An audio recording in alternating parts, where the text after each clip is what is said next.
Hello students, स्वागत है आपका बॉटनी की क्लास में। आज हम पढ़ेंगे नॉन अलीलिक जीन इंटरेक्शन या फिर इंटरजेनिक इंटरेक्शन। एक ही बात है। नॉन अलीलिक जीन इंटरेक्शन किसे कहते हैं वो देखते हैं। तो यहाँ पर ऐसे इंटरेक्शन जो दो या दो से अधिक जीन्स के बीच में होती है उन्हें हम नॉन अलीलिक जीन इंटरेक्शन कहते हैं। जब दो या दो से अधिक जीन हैं उनके बीच में पारस्परिक क्रियाएं हों तो इसे हम नॉन अलीलिक जीन इंटरेक्शन कहते हैं। फॉर एग्जाम्पल कि एक जो जीन होती है उसके दो अलील होते हैं, तो इसी प्रकार जब एक जीन का कोई अलील दूसरी जीन के अलील पर इनहिबिटरी इफेक्ट डाले या फिर उसे सहयोग करे तो इसे हम बोलेंगे नॉन अलीलिक जीन इंटरेक्शन। क्योंकि यहाँ पर इंटरेक्शन एक ही जीन के दो अलील्स में नहीं हो रही, यहाँ पर दो जीन्स के अलील्स में हो रही है या फिर दो जीन्स के बीच में इंटरेक्शन हो रहा है, इसलिए हम इसे नॉन अलीलिक जीन इंटरेक्शन कह रहे हैं। ठीक है। अब देखो, जब मेंडल ने डाई हाइब्रिड क्रॉस दिया था तो उन्होंने बताया था कि जब दो कैरेक्टर्स को लेकर जनकों के बीच में क्रॉस करवाया जाता है तो यहाँ पर एक लक्षण की वंशागति है वो दूसरे लक्षण की वंशागति से बिल्कुल स्वतंत्र होती है ना।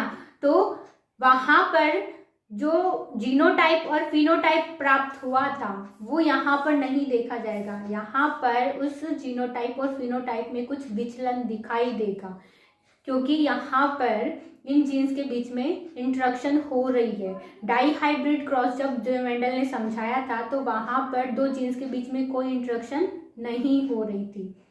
अब इसका हम पहला एग्जाम्पल देखते हैं, कॉम्ब शेप इन फॉवल या फिर कुक्कुटों के अंदर कॉम्ब की संरचना या कलंगी की संरचना। ठीक है, तो इसमें पहला एग्जाम्पल हो जाएगा कॉम्ब शेप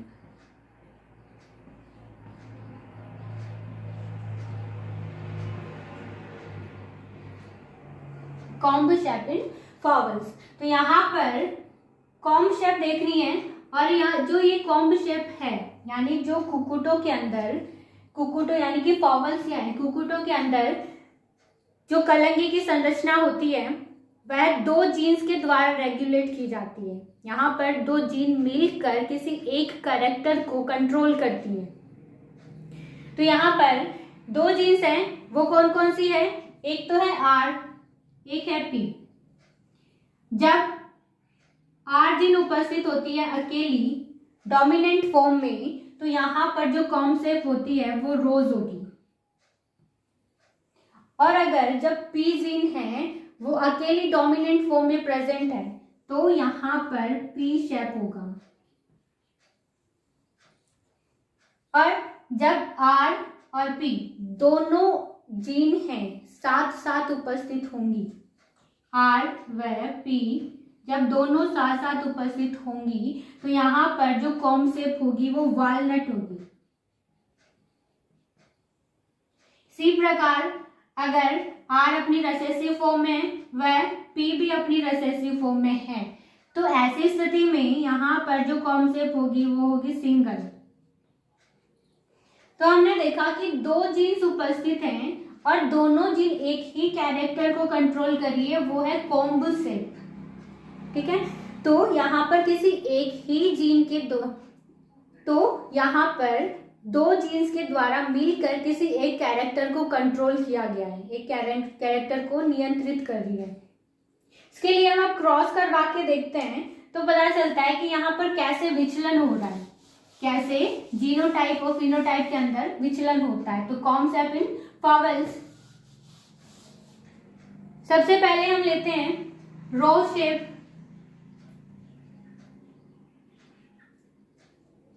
यहाँ पर जो कॉम्ब की संरचना है वो रोज है क्योंकि यहाँ पर जो कैपिटल आर और कैपिटल आर प्रेजेंट है। इसी प्रकार यहाँ पर हम दूसरा लेते हैं पी शेप, यहाँ पर कैपिटल पी प्रेजेंट है, गैमीट फॉर्मेशन होगा और इनके अंदर क्रॉस करवाया जाएगा तो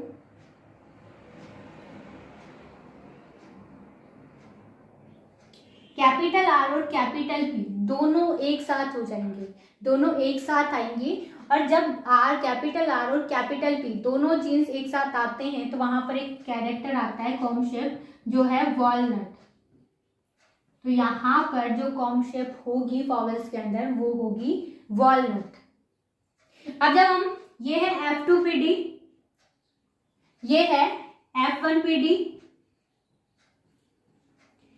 F1PD से जब हम F2PD प्राप्त करते हैं तो यहाँ पर इनके अंदर सेल्फ फर्टिलाइजेशन करवाया जाता है। सेल्फ फर्टिलाइजेशन करवाएंगे तो हमें F2PD प्राप्त होगी।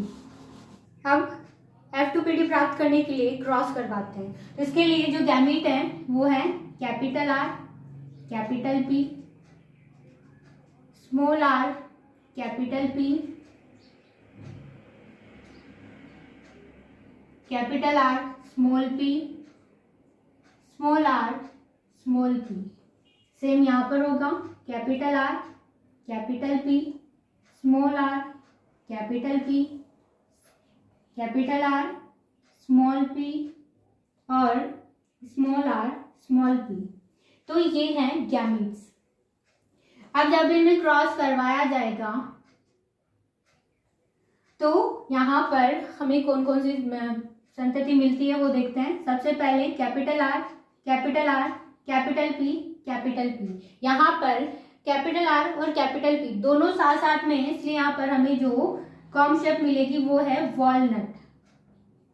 सेकंड में देखते हैं capital R, small R, capital P, small P. तो यहाँ पर भी वॉलनट। दूसरे के आगे capital R, capital R, capital P, small P, ये भी वॉलनट। फिर capital R, small R, capital P, small P, तो ये भी वॉलनट होगा। अब आगे क्रॉस करवाते हैं तो यहाँ पर small R, small R, sorry, अब आगे क्रॉस करवाते हैं तो यहाँ पर capital R, small R, capital P और ये हो जाएगा कैपिटल पी, तो यहाँ पर भी होगा वॉलनट। फिर आगे capital small R, small R, capital P, capital P. अब देखो यहाँ पर कैपिटल आर नहीं आया, सिर्फ आया है कैपिटल पी, तो ऐसी कंडीशन में यहाँ पर जो कॉम शेप होगी वो होगी पी। आगे क्रॉस करवाते हैं तो यहाँ पर होगा capital R, small R, capital P, small P, दोनों साथ में आ रहे हैं तो यहाँ पर हो जाएगा वॉलनट। फिर इसको से क्रॉस करवाते हैं तो small R, capital P, small P, तो यहाँ पर जो शेप होगी वो होगी पी, क्योंकि यहाँ पर एक कैपिटल पी आ रहा है। अब हम इसे इससे क्रॉस करवाते हैं तो यहाँ पर होगा capital R, capital R, capital P और स्मॉल पी, तो यहाँ पर भी होगा वॉलनट शेप।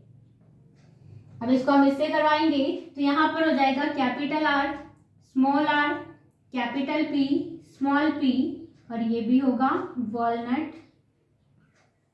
इसके बाद में जब हम इसको इससे करवाते हैं तो कैपिटल आर, स्मॉल पी। अब देखिए यहाँ पर कोई भी कैपिटल पी नहीं आ रहा है और सिर्फ एक जो कैपिटल या फिर जो प्रभावी जीन है वो है आर, तो ऐसी जगह यहाँ पर आएगा रोज शेप। जब हम इसको इससे क्रॉस करवाते हैं तो यहाँ पर कैपिटल आर, स्मॉल पी, तो ये भी होगा रोज। अब करवाते हैं इसको इससे तो यहाँ पर होगा capital R, small R, capital P, small P. अब यहाँ पर भी दोनों आ रहे हैं तो ये हो जाएगा वॉलनट। फिर हम इसको इससे क्रॉस करवाते हैं तो small R, capital P, small P, तो यहाँ पर एक कैपिटल पी आ रहा है, इसकी वजह से ये हो जाएगा पी शेप। फिर हम इसको इससे क्रॉस करवाते हैं तो कैपिटल आर हो जाएगा, स्मॉल आर आ जाएगा, स्मॉल पी और ये हो जाएगा रोज। यहाँ पर जो लास्ट है वो होगा स्मॉल आर, स्मॉल पी, तो ये जो सबसे लास्ट में है ये होगा सिंगल, क्योंकि यहाँ पर एक भी कैपिटल एलील प्रेजेंट नहीं है। तो अब हम देखें तो यहाँ पर वॉलनट कितने हैं, 1 2 3 4 5 6 7 8 और 9। तो यहाँ पर जो वॉलनट है वो है 9।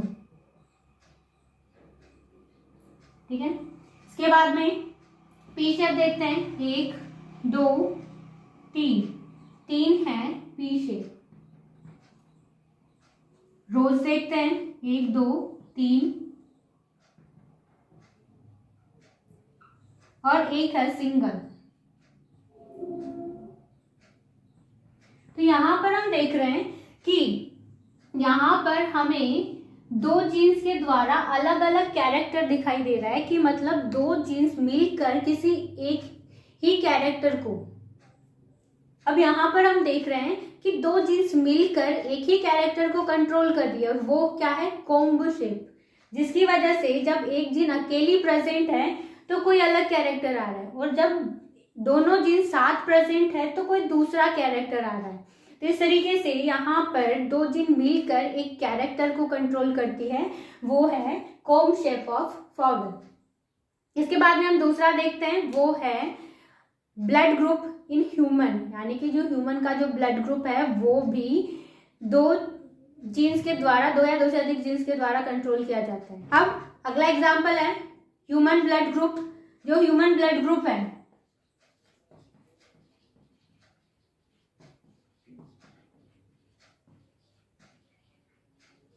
ह्यूमन ब्लड ग्रुप, तो ये भी दो जीन्स के द्वारा कंट्रोल होता है। यहाँ पर भी दो जीन्स मिलकर एक कैरेक्टर को कंट्रोल कर रही है, वो है ब्लड ग्रुप। ठीक है, तो यहाँ पर जो ब्लड ग्रुप है वो किसी एंटीजन के द्वारा, जो यहाँ पर जो एंटीजन है उसकी उपस्थिति के द्वारा निर्धारित होता है। जैसे कि अगर आरबीसी के ऊपर ए एंटीजन प्रेजेंट है तो वहां पर ब्लड ग्रुप होगा ए। उसी प्रकार अगर आरबीसी के ऊपर बी एंटीजन उपस्थित है तो ब्लड ग्रुप हो जाएगा बी। ए और बी दोनों प्रेजेंट हैं तो ब्लड ग्रुप होगा ए बी। और अगर कोई भी एंटीजन प्रेजेंट नहीं है तो यहाँ पर जो ब्लड ग्रुप होगा वो होगा ओ। तो हम देख रहे हैं कि यहाँ पर दो जीन्स मिलकर एक कैरेक्टर को कंट्रोल कर रही है, जो कि है ब्लड ग्रुप। दोनों जीन्स उपस्थित हैं, दोनों जीन हैं वो साथ यहाँ पर काम कर रही है। जैसे कि यहाँ पर अगर आरबीसी पर अगर ए ब्लड ग्रुप की बात करें, ए ब्लड ग्रुप के अंदर आरबीसी के ऊपर ए एंटीजन है,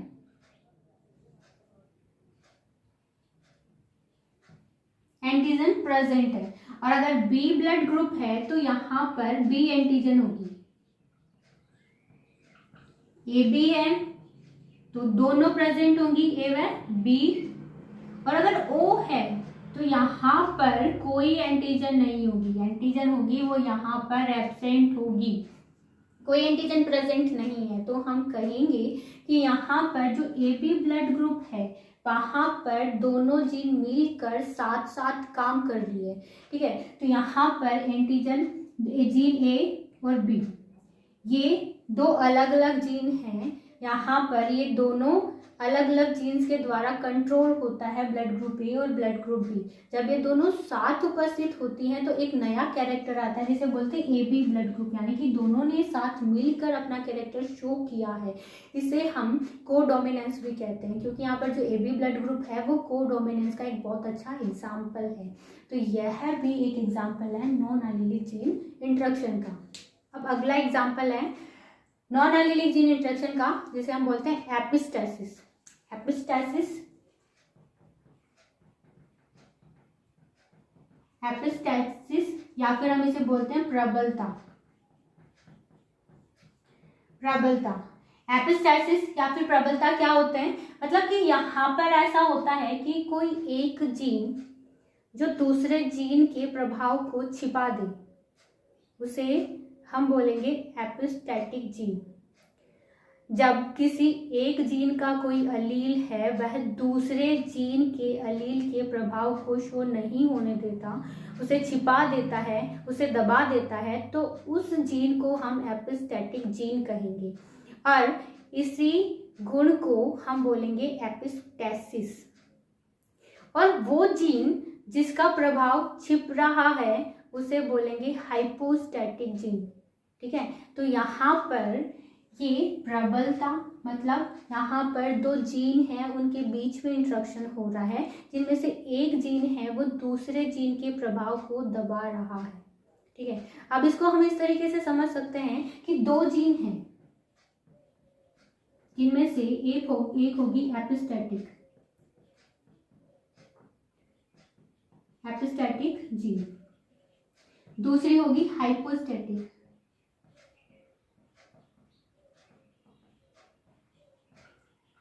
जिसे हम प्रबल बोलते हैं, प्रबल जीन, और ये हो जाती है अबल जीन। यानी कि ये वो जीन है जो दूसरे जीन के प्रभाव को नियंत्रित कर रही है, दबा रही है, शो नहीं होने दे रही, और ये वो जीन है जिसका प्रभाव है वो छिप रहा है। अब हम इसको देखते हैं कि यहाँ पर होमोलोगस पेयर ऑफ क्रोमोसोम, हम दो होमोलोगस पेयर लेते हैं क्रोमोसोम की, एक ये है और एक ये है। यहाँ पर जब जो जीन्स उपस्थित हैं, इसमें से पहला एलील हो गया ए और ये हो गया ए।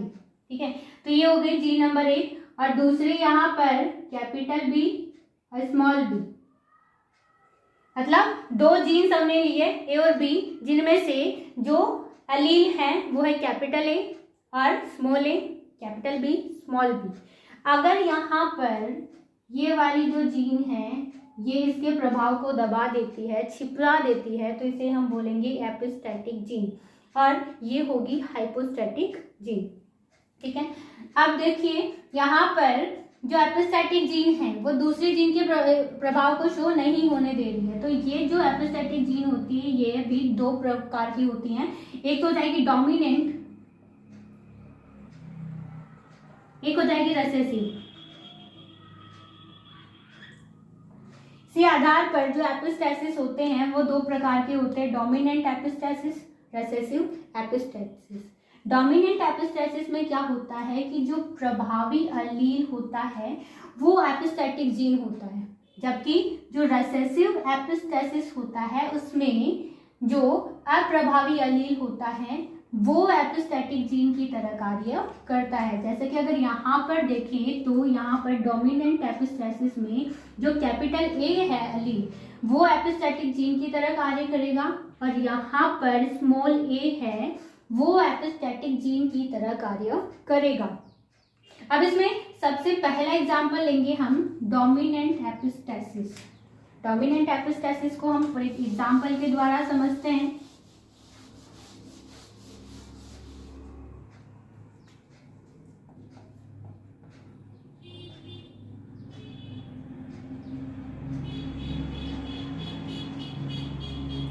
डोमिनेंट एपिस्टैसिस या प्रभावी प्रबलता।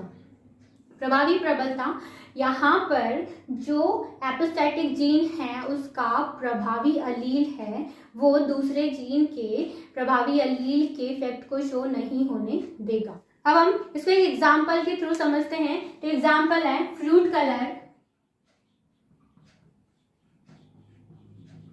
इन कुकुरबिटा पीपो, कद्दू के अंदर फ्रूट कलर। ठीक है, वहां पर डोमिनेंट एपिस्टैसिस देखने को मिलता है। यहाँ पर दो एलील हैं, कैपिटल डब्ल्यू और कैपिटल वाई। जो कैपिटल डब्ल्यू है वो एपिस्टैटिक जीन है,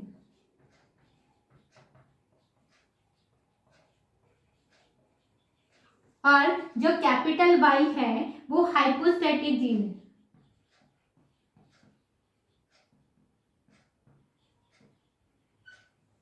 अब जो कैपिटल डब्ल्यू है यह कैपिटल वाई के प्रभाव को शो नहीं होने देगा। यहाँ पर जो कैपिटल डब्ल्यू है यह व्हाइट कलर के लिए रेस्पॉन्सिबल है, और जो कैपिटल वाई है ये येलो कलर के लिए रेस्पॉन्सिबल है। अगर अकेला कैपिटल वाई प्रेजेंट है तो फ्रूट कलर येलो होगा, और अगर कैपिटल वाई कैपिटल डब्ल्यू के साथ प्रेजेंट होगा तो ये इसके प्रभाव को शो नहीं होने देगा। तो ऐसी स्थिति में यहाँ पर व्हाइट कलर के फ्रूट प्राप्त होंगे। तो अब हम इनको क्रॉस करवा के देखते हैं। तो पहले हम लेते हैं जहां पर कैपिटल डब्ल्यू और स्मॉल वाई, जो ये सारे प्लांट जो फ्रूट कलर होंगे वो होगा वाइट। दूसरा होगा यहाँ पर कैपिटल वाई और स्मॉल डब्ल्यू। तो यहाँ पर फ्रूट कलर होगा वो येलो होगा। गैमीट फॉर्मेशन होगा, ठीक है। और जब इनके अंदर क्रॉस करवाया जाएगा तो कैपिटल वाई और कैपिटल डब्ल्यू दोनों पास आ जाएंगे, दोनों एक साथ हो जाएंगे। और ऐसी कंडीशन में जो फ्रूट कलर होगा वो वाइट होगा। क्यों? क्योंकि कैपिटल डब्ल्यू ने कैपिटल वाई के प्रभाव को शो नहीं होने दिया। ये एक एपिस्टैटिक जीन है जो इसके प्रभाव को दबा देगी। अब यहाँ पर ये F1PD है, तो इसे हम F2PD प्राप्त करेंगे। इसके लिए सेल्फ फर्टिलाइजेशन करना है। तो यहाँ पर इनके अंदर होगा self fertilisation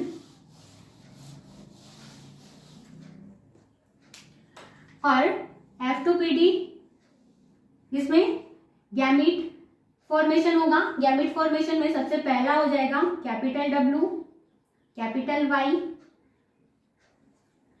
capital W, small Y, small W, capital Y, small W, small Y.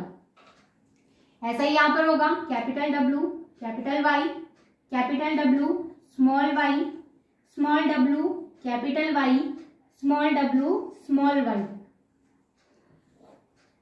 अब इनमें जब क्रॉस करवाया जाएगा तो F2 जनरेशन प्राप्त होगी। तो सबसे पहले देखते हैं यहां पर, तो इनको जब क्रॉस करवाया जाएगा capital W, capital W, capital Y, capital Y. यहाँ पर कैपिटल डब्ल्यू और कैपिटल वाई पास में है, साथ में है, तो इस स्थिति में व्हाइट फ्रूट कलर होगा। और जब यहाँ पर करवाया जाता है क्रॉस तो capital W, capital W, capital Y, small Y, यहाँ पर भी व्हाइट होगा। जब आगे करवाते हैं तो यहाँ पर भी व्हाइट होगा। फिर इसको इससे करवाते हैं,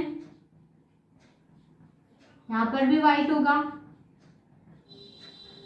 फिर आगे करवाते हैं तो यहाँ पर capital W, capital W, capital Y, small Y, तो यहाँ पर भी फ्रूट कलर होगा वो व्हाइट होगा। अब इसको इससे क्रॉस करवाते हैं तो यहाँ पर जो फ्रूट कलर होगा वो व्हाइट होगा। देखो यहाँ पर व्हाइट हुआ है क्योंकि यहाँ पर अकेली कैपिटल डब्ल्यू प्रेजेंट है और वो अपना कैरेक्टर शो करेगी जो होगा व्हाइट। फिर capital W, small W, capital Y, small Y, तो ये भी व्हाइट। अब इसको इससे क्रॉस करवाते हैं तो यहाँ पर कैपिटल डब्ल्यू, स्मॉल वाई, तो ये भी व्हाइट होगा। आगे करवाते हैं capital W, small W, capital Y, ये भी व्हाइट होगा। यहाँ पर करवाएंगे तो capital W, small W, capital Y, small Y, ये भी व्हाइट होगा। जब इसको इससे करवाएंगे तो स्मॉल डब्ल्यू, कैपिटल वाई। यहाँ देखने की चीज है कि यहाँ पर कैपिटल वाई के साथ कैपिटल डब्ल्यू नहीं है, और अगर ये नहीं है तो इसके प्रभाव को दबा नहीं सकता। यहाँ पर कैपिटल वाई है वो अपना प्रभाव शो करेगा और यहाँ पर जो फ्रूट कलर होगा वो होगा येलो। फिर आगे देखते हैं यहाँ पर small W, capital Y, small Y, तो यहाँ पर भी फ्रूट कलर होगा वो येलो होगा। अब यहाँ करवाते हैं तो capital W, small W, capital Y, small Y, यहाँ पर भी व्हाइट होगा। फिर आगे करवाएंगे capital W, capital small Y, यहाँ पर भी व्हाइट होगा। जब इसको इससे करवाते हैं तो क्या small W, capital Y, small Y, तो यहाँ पर येलो होगा। लास्ट बचता है जहां पर स्मॉल w, स्मॉल y, दोनों की जो दोनों एलील्स है वो अप्रभावी हैं, और ऐसी कंडीशन में जो फ्लूइड कलर होता है वो होगा ग्रीन, क्योंकि यहाँ पर न तो कैपिटल W प्रेजेंट है और न ही कैपिटल Y प्रेजेंट है, यहाँ पर दोनों ही अप्रभावी है। ऐसी कंडीशन में जो फ्लूइड कलर होता है वो होता है ग्रीन। तो देखा जाए तो अब यहाँ पर इनका हम फिनोटाइप देखते हैं। तो वाइट कितने प्राप्त होते हैं, 1 2 3 4 5 6 7 8 9 10 11 और 12। तो वाइट कलर के 12 हैं, येलो कलर के देखते हैं 1 2 और 3, तो 3 येलो और 1 है ग्रीन। तो यहाँ पर आपको विचलन दिखाई दे रहा है कि 9 अनुपात 3 अनुपात से विचलन हुआ, और जो फिनोटाइप है वो हो गया 12 अनुपात 3 अनुपात 1। यहाँ पर हमने जो मेंडेलियन फिनोटाइप था वो था 9 अनुपात 3 अनुपात 1। तो यहाँ पर हुआ ये है कि ये जो 3 हैं वो इसमें जुड़ गए और वो हो गया 12 अनुपात 3 अनुपात 1। तो ये है डोमिनेंट एपिस्टेसिस, यानी कि यहाँ पर जो डोमिनेंट अलील हैं एक जीन की, उसने दूसरे जीन के डोमिनेंट अलील को अपना प्रभाव शो नहीं करने दिया, इसे बोलते हैं डोमिनेंट